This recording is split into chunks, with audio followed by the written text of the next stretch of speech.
Hello guys, for today's video is the movable bodies, which is statically indefinite timbers. So we have the sample problem here. The previous shows a rigid bar that's supported by pin at A and a throw rod, one of steel on the other bronze. Reducing the weight of the bar to the stress in each rod caused by the 50 kilonewton load using the following data. So they also area of the steel 600 millimeters squared, the bronze 300 millimeters squared, the electricity of steel is 200 gigapascal, and the bronze 3 gigapascal. So first we have to analyze the member. So since this is equilibrium, so we have the pin, so the resistance pin. So for prevent the movement of vertical and horizontal, we have the AH and AD.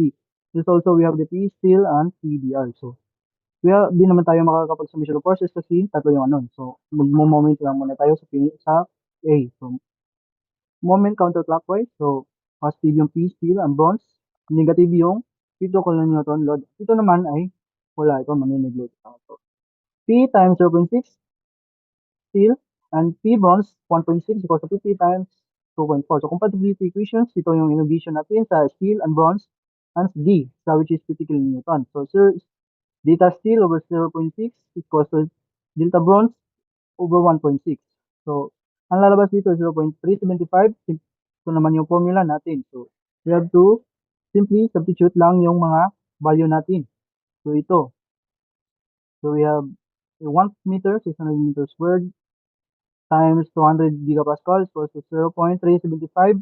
P bronze 2 times 2M times over 300 millimeters squared, it is 3 gigapascal. So lalabas dito is P steel equals to 3.614 P bronze. So substitute lang ang equation 2 to equation 1, 3.614 bronze 0.6 plus P bronze 1.6 equals to 120. Kaya lalabas dito is 31.894 kilonewton.